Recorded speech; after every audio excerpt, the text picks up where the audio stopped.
नमस्कार साथियों, मैं अभिषेक और आज का मेरा टॉपिक है सूर्य। जैसा कि आपने ज्योग्राफी का सूर्य यानी कि आपने अभी तक सौरमंडल और ब्रह्मांड आपने पढ़ ही लिया। आज का मेरा तीसरा टॉपिक है सूर्य। आज हम सूर्य के बारे में चर्चा करेंगे। तो सूर्य के बारे में चर्चा करने से पहले जितने भी टॉपिक हैं उन सब टॉपिक को हमने लिख दिया। इन सब टॉपिक के बारे में हम बारी बारी से चर्चा करेंगे। तो पहले आइए हम जानते हैं सूर्य के बारे में। अर्थात सूर्य जो होता है ये सौरमंडल के केंद्र में स्थित होता है। ये कहाँ स्थित होता है? हमारा सूर्य सौरमंडल के केंद्र में स्थित होता है। सौरमंडल के केंद्र में स्थित होता है, यानी कि जो हमारा सोलर सिस्टम होता है उसका हमारा क्या होता है? ये मुख्य होता है। अर्थात ये सौरमंडल के केंद्र में स्थित होता है। जैसा कि आपने सौरमंडल का वीडियो देखा होगा, उसमें मैंने सौरमंडल के बारे में आपको डिटेल से बताया हुआ है। तो हमने कहा सूर्य जो होता है सौरमंडल के केंद्र में स्थित होता है और इसका जो यानी कि जो भी प्रकाश हमको दिखाई देता है, सूर्य का जो भी प्रकाश हमको दिखाई देता है वो क्या कहलाता है? प्रकाश मंडल कहलाता है। प्रकाश मंडल। आपसे एग्जाम में कभी कभी पूछ लेता प्रकाश मंडल है क्या, यानी कि जो भी सूर्य का चमकता हुआ भाग, जो भी प्रकाश हमको दिखाई देता है वो हमको क्या कहलाता है? प्रकाश मंडल कहलाता है। अब हम आइए चर्चा करते हैं सूर्य के आकार के बारे में। अर्थात जो हमारा सूर्य है वो पृथ्वी से लगभग 109.2 गुना बड़ा है। 109.2 गुना बड़ा। अर्थात इसको किसने बताया? इसको बताया था नासा ने। नासा ने कहा कि जो हमारा सूर्य है वो पृथ्वी से 109 गुना बड़ा है। तो आइए हम चर्चा करते हैं नासा के बारे में। नासा है क्या, उसकी स्थापना क्या हुई, उसकी स्थापना क्या हुई, कब हुई और उसके कार्य क्या हैं और उसका मुख्यालय कहाँ है, इन सब के बारे में हम चर्चा करते हैं। आइए देखते हैं नासा क्या है। आइए हम चर्चा करते हैं नासा के बारे में। अर्थात नासा क्या है? नासा जो है अमेरिका की शाखा है। इसको अमेरिका ने क्यों बनाया? तो अमेरिका ने इसको सबसे पहले ये सोवियत संघ यानी कि जब सोवियत संघ था, जब सोवियत संघ एक देश और हमारा संयुक्त राज्य अमेरिका था, तो इन दोनों में द्वितीय विश्व युद्ध के दौरान क्या किया था? सोवियत संघ ने क्या किया था? अपना एक उपग्रह लॉन्च किया था। 4 अक्टूबर 1957 का एक उपग्रह लॉन्च किया था। उस उपग्रह का नाम रखा था उसने स्पुतनिक। उसके बाद इसके एक ही महीना यानी कि एक ही जस्ट महीने बाद इसने 3 नवंबर को ही दूसरा उपग्रह लॉन्च किया। 3 नवंबर 1957 को दूसरा उपग्रह लॉन्च किया और उस उपग्रह में उसने क्या किया? एक लाइका नाम की कुतिया थी, उस कुतिया को उस उपग्रह में भेजा था। यानी 3 नवंबर 1957 को उसने दूसरा उपग्रह भेजा और उस उपग्रह का नाम क्या था? Sputnik second. तो इसी को देखते हुए अमेरिका ने क्या किया? नासा की स्थापना कर डाली। यानी कि नासा नामक जो एक शाखा है इसकी क्या कर डाली? उसने स्थापना कर डाली। तो हम बात करेंगे नासा की, यानी कि इसके फुल फॉर्म की बात करेंगे तो ये फुल फॉर्म होता है national aeronautics space and administration.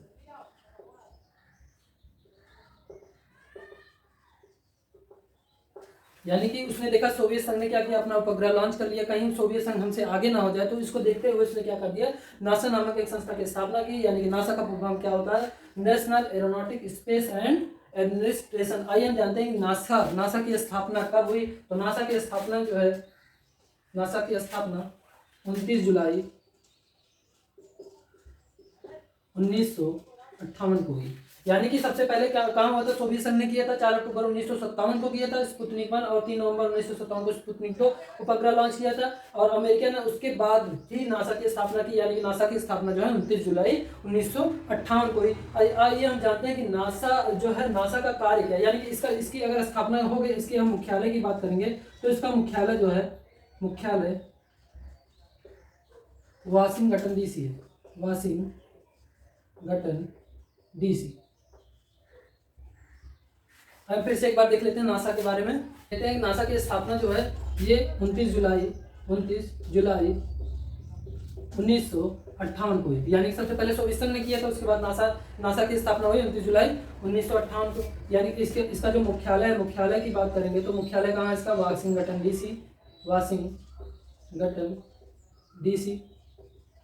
DC क्या है? ये अमेरिका की क्या है? राजधानी है। और अगर हम इसके कार्य की बात करेंगे, यानी कि जो नासा का कार्य, ये क्या करती है? अपने उपग्रह को लॉन्च करती है और अपने उपग्रह को क्या करती है? अंतरिक्ष में भेजती है। अंतरिक्ष में जो भी जानकारी, यानी कि जो भी ग्रह हैं, ग्रहों के बारे में जो भी जानकारियां होती है, उन सब जानकारियों को हम सबको क्या करती है? देती है, हम सबको प्रोवाइड कराती है, यानी उन सब के बारे में हम सबको बताती है। तो नासा क्या करती है? नासा एक संस्था है, ये क्या करती है? अपने उपग्रह लॉन्च करती है और अपने उपग्रहों को अंतरिक्ष में भेजती है। वहाँ की जो भी जानकारियां होती है उन सबको हमारे तक पहुँचाती है। आइए हम चर्चा करते हैं कि गैस और प्लाज्मा यानी कि जो सूर्य के बाहर का जो ताप है, यानी कि सूर्य के बाहर में जो भी तापमान हमको दिखाई देता है, जो इसके इर्द गिर्द में जो इसका क्षेत्र है, तो इसका क्षेत्र क्या होता है, अत्यधिक गर्म होता है। यानी कि यहाँ पे तापमान जो होता है बहुत ज़्यादा होता है, और तापमान ज़्यादा होने के कारण जो यहाँ पे कण होते हैं, वो कण किस रूप में पाए जाते हैं, तो वो कण हमारे गैस और प्लाज्मा के रूप में पाए जाते हैं। गैस और प्लाज्मा के रूप में पाए जाते हैं। तो आइए हम चर्चा करते हैं गैस और प्लाज्मा के बारे में। हमने कहा कि सूर्य के चारों तरफ जो भी तापमान यहाँ पे क्या होता है, बहुत अधिक होता है, और तापमान अधिक होने के कारण जो भी यहाँ के कण होते हैं वो गैस और प्लाज्मा के रूप में पाए जाते हैं। आखिर ये गैस और प्लाज्मा क्या है, तो ये क्या है, द्रव्य की अवस्थाएं हैं। द्रव्य की अवस्थाएं हैं, अर्थात द्रव्य की अवस्था। अभी तक आपने द्रव्य की 3 अवस्थाएं पढ़ी होंगी, ठोस, द्रव, गैस। तो ये जो प्लाज्मा है, ये प्लाज्मा क्या है, द्रव्य की चौथी अवस्था है। यानी कि जो भी पृथ्वी के यहाँ सूर्य जो होता है, यहाँ पर तापमान बहुत अधिक होता है। तो तापमान अधिक होने के कारण यहाँ पर जो भी कण होते हैं वो गैस और प्लाज्मा के रूप में पाए जाते हैं। तो गैस तो जानी नहीं, ये द्रव्य की अवस्था है। प्लाज्मा भी क्या है, ये भी गैस की चौथी, यानी कि द्रव्य की चौथी अवस्था है। ये द्रव्य की चौथी अवस्था है। तो आइए हम चर्चा करते हैं सूर्य ग्रहण के बारे में। सूर्य ग्रहण क्या होता है, उन सब के बारे में हम चर्चा करते हैं। सूर्य ग्रहण पढ़ने से पहले हम चर्चा करना चाहेंगे कि नाभिकीय संलयन की, अर्थात नाभिकीय संलयन है क्या। नाभिकीय संलयन, नाभिकीय संलयन ये क्या होती है, नाभिकीय अवक्रिया होती है। यानी कि नाभिकीय अवक्रियाएं 2 प्रकार की होती हैं, एक नाभिकीय संलयन होता है और एक नाभिकीय विखंडन होता है। जब नाभिक आपस में क्या होते हैं, टूटते हैं, तो उसे नाभिकीय विखंडन कहते हैं। और जब 2 या 2 से अधिक नाभिक एक साथ मिलकर एक भारी नाभिक बनाते हैं, तो उसे हम क्या बोलते हैं, नाभिकीय संलयन। अर्थात जो सूर्य से ऊर्जा, यानी कि जो सूर्य में ऊर्जा होती है, जो सूर्य में ऊर्जा होती है, जो सूर्य में प्रकाश होता है, या आप कह सकते हैं जो तारा होता है, तारा यानी कि तारा हमारा क्या, हमारा सूर्य भी क्या है, एक तारा है। अर्थात तारों में जो प्रकाश होता है, जो ऊर्जा होती है, जो उष्मा होती है, वो किसके कारण होती है, नाभिकीय संलयन के कारण होती है। तो नाभिकीय संलयन है क्या, जब 2 या 2 से अधिक नाभिक एक साथ मिलकर भारी नाभिक का निर्माण करते हैं, तो क्या कहलाता है, नाभिकीय संलयन कहलाता है। अर्थात जो भी सूर्य के पास ऊर्जा, जो उष्मा, जो प्रकाश निकलती है, वो नाभिकीय संलयन के कारण ही होती है। आइए हम चर्चा करते हैं सूर्य ग्रहण के बारे में। तो सूर्य ग्रहण है क्या, तो सूर्य ग्रहण क्या होता है, अर्थात जो हमारा सूर्य है, जो भी, यानी कि जब भी सूर्य ग्रहण और चंद्र ग्रहण कहेगा, चंद्र ग्रहण, अर्थात जो इसमें बदलाव होगा वो सिर्फ बदलाव पृथ्वी और चंद्रमा के बीच में होगा, ना कि सूर्य अपने स्थान पर निहित होगा। बाकी जो भी बदलाव होगा वो चंद्रमा और पृथ्वी के बीच में ही होगा। तो सूर्य ग्रहण कर रहा है, अर्थात सूर्य ग्रहण में क्या होगा, सूर्य ग्रहण में क्या होगा, जो हमारी पृथ्वी होगी उस सूर्य और पृथ्वी के बीच में जब चंद्रमा आ जाएगा तो क्या होगा, ये सूर्य ग्रहण हो जाएगा। सूर्य के बीच में, यानी कि सूर्य और पृथ्वी के बीच में जब चंद्रमा आ जाता है तो सूर्य ग्रहण होता है। अर्थात सूर्य ग्रहण कब होता है, अमावस्या को, अमावस्या को सूर्य ग्रहण होता है। तो सूर्य ग्रहण आप समझ ही गए होंगे, सूर्य ग्रहण कब होता है। सूर्य ग्रहण क्या होता है, ये जब सूर्य और पृथ्वी के बीच में चंद्रमा आ जाता है तो सूर्य ग्रहण होता है। तो आइए हम चर्चा करते हैं कोरोना की, यानी कि जब सूर्य के पूर्ण सूर्य ग्रहण, हम चर्चा करेंगे कोरोना की, जब हमारा पूर्ण सूर्य ग्रहण होता है। पूर्ण सूर्य ग्रहण का मतलब जब चंद्रमा सूर्य को पूरी तरीके से क्या कर लेता है, ढक लेता है।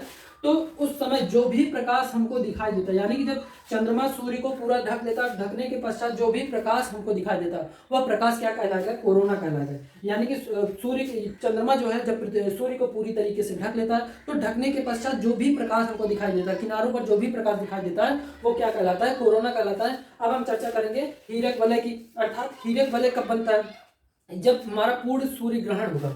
जब पूर्ण सूर्य ग्रहण होगा, यानी कि सूर्य ग्रहण के समय, पूरे सूर्य ग्रहण के समय जब चंद्रमा जो होता है पूरी तरीके से सूर्य को ढक लेता है, तो ठीक उसके पूर्व और ठीक उसके बाद बनने एक रिंग बनता है, एक जैसे डायमंड जैसा रिंग बनता है। जब हमारा सूर्य ग्रहण होगा तो कि जब चंद्रमा सूर्य को क्या करता है, सूर्य के बीच में आता है, यानी कि पृथ्वी और सूर्य के बीच में जब चंद्रमा आता है पूर्ण रूप से, तो जब पूरी तरीके से यानी कि सूर्य को हमारा चंद्रमा ढकता है, तो ढकने के पश्चात कहीं ना कहीं एक छोटा सा क्या बनता है, रिंग टाइप का बनता है, जिसे हम क्या बोलते हैं, हीरक वलय बोलते हैं या डायमंड रिंग बोलते हैं। इंग्लिश में इसको डायमंड रिंग या हीरक वलय बोलते हैं। अर्थात जब हमारा पूर्ण सूर्य ग्रहण होता है तो ठीक उसके पूर्व और ठीक उसके बाद ही बनता है। यानी कि जब ये ढकते समय इसके जैसे ही ढका तो इसके पहले बनता है, और जैसे ही वो हटने लगेगा ठीक उसके बाद बनेगा। यानी कि हीरक वलय कब बनेगा, हमने कोरोना की बात की, यानी कि जब पूरी तरीके से ढक लेगा, जो सूर्य का भाग दिखाई देगा वो कोरोना कहलाएगा।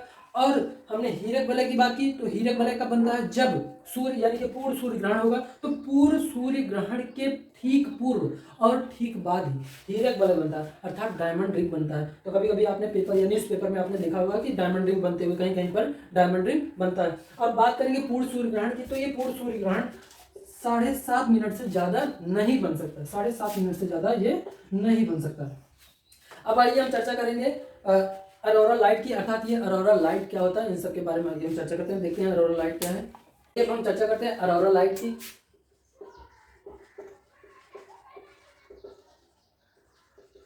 अर्थात अरोरा लाइट क्या है, अर्थात जब सूर्य से जो प्रकाश होता है, जब प्रकाश वो तीव्र गति से निकलता है, यानी कि जो सौर जिसको सौर तूफान बोल सकते हैं, जब वो तीव्र गति से निकलता है तो जैसे ही पृथ्वी के वायुमंडल में प्रवेश करेगा, पृथ्वी के वायुमंडल में प्रवेश करने के पश्चात जैसे ही वो क्या करता है, हवा के कणों से टकराता है, तो हवा के कणों से टकराने के पश्चात एक रंगीन प्रकाश उत्पन्न होता है, और इसी रंगीन प्रकाश को ही हम क्या बोलते हैं, अरोरा लाइट बोलते हैं। हमने कहा कि जब सूर्य से क्या होता है, सौर तूफान जब निकलता है, यानी कि सूर्य से तेज गति में जब ऊष्मा निकलती है, और निकलने के पश्चात जैसे ही पृथ्वी के वायुमंडल में प्रवेश करती है, और वायुमंडल में प्रवेश करने के पश्चात जब ये हवा के कणों से टकराती है, और जब हवा के कणों से टकराने के पश्चात वो जो प्रकाश होता है, वो प्रकाश क्या हो जाती है, रंगीन प्रकाश में दिखाई लगने लगता है, और वही हमको क्या कहलाता है, उसी को हम क्या बोलते हैं, अरोरा लाइट। जब ये उत्तरी ध्रुव में प्रकाशित होता है, जब ये उत्तरी ध्रुव में ये प्रकाश पड़ता है तो उसको बोलते हैं अरोरा बोरियालिस। और जब ये दक्षिणी ध्रुव में चमकता है तो इसको बोलते हैं अरोरा ऑस्ट्रेलिस।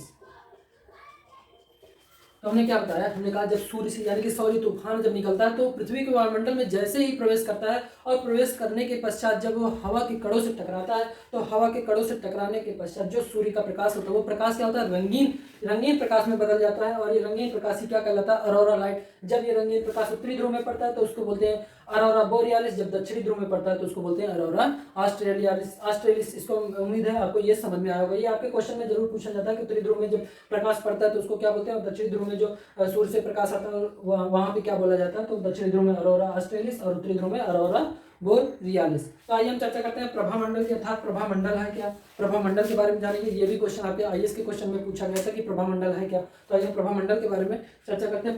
प्रभामंडल होता क्या है, तो हम प्रभामंडल के बारे में चर्चा करेंगे। प्रभामंडल होता क्या है, यानी कि जो हमारा सूर्य होता है और ये चंद्रमा होता है, जो सूर्य या चंद्रमा उसके प्रकाश से उत्पन्न, यानी कि जब भी सूर्य से जो प्रकाश उत्पन्न होता है तो जो आकाश में बादल होते हैं, उन बादलों में जो परछाई, यानी बादलों से क्या होती है, एक जो प्रतिबिंब हमको दिखाई देता है, यानी कि जो बादलों से बना एक प्रतिबिंब दिखाई देता है, वही हमारा क्या कहलाता है, प्रभामंडल कहलाता है। चाहे वो सूर्य हो चाहे वो चंद्रमा, उसके प्रकाश से जो बादल होते हैं, बादलों में जो प्रतिबिंब बनता है, प्रतिबिंब यानी कि जो घेरा बनता है, उसी घेरे को ही हम क्या बोलते हैं, उसी प्रतिबिंब को क्या बोलते हैं, प्रभामंडल बोलते हैं। उम्मीद है आपको प्रभामंडल समझ में आया होगा। अभी हम जिसको करने के बाद कम से कम कुछ क्वेश्चन होंगे, हम उन क्वेश्चनों पर डिस्कशन करेंगे। तो आइए हम चर्चा करते हैं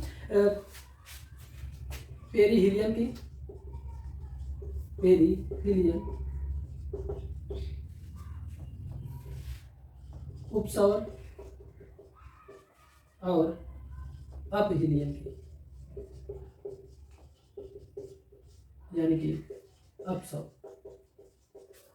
अब हम चर्चा करेंगे उपसौर और अपसौर की। उपसौर क्या है और अपसौर क्या है, ये भी आपके क्वेश्चन में पूछा जाता है। तो उपसौर क्या होता है, यानी कि पेरिहीलियन क्या होता है, जब हमारा यानी कि जब पृथ्वी क्या करती है, सूर्य की परिक्रमा करती है, तो परिक्रमा करते करते जब पृथ्वी जो होती है सूर्य के सबसे निकट होती है, जब पृथ्वी सूर्य के सबसे निकट होती है तो उसको क्या बोला जाता है, उपसौर। यानी कि पृथ्वी, ये हमारी पृथ्वी है और ये हमारा सूर्य है। तो हमने कहा एक ऐसा दिन, यानी कि साल भर में एक ऐसा दिन आता है जिस दिन क्या होगी, हमारी पृथ्वी जो होगी वो सूर्य से सबसे नजदीक होगी। अर्थात वो दिन कौन सा होगा, 4 जनवरी के आसपास। कोई जरूरी नहीं कि वो 4 जनवरी को, 3 जनवरी, 2 जनवरी, 1 जनवरी, मतलब इस तारीख के आसपास में ही क्या होगा, सूर्य हमारी पृथ्वी, यानी जो पृथ्वी होगी हमारी, वो सूर्य के सबसे निकट होगी, और सूर्य से सबसे निकट होने के कारण ही हम उसको क्या बोलेंगे, उपसौर या पेरिहीलियन बोलेंगे। और हमने कहा कि अपहीलियन यानी कि अपसौर किसे कहेंगे।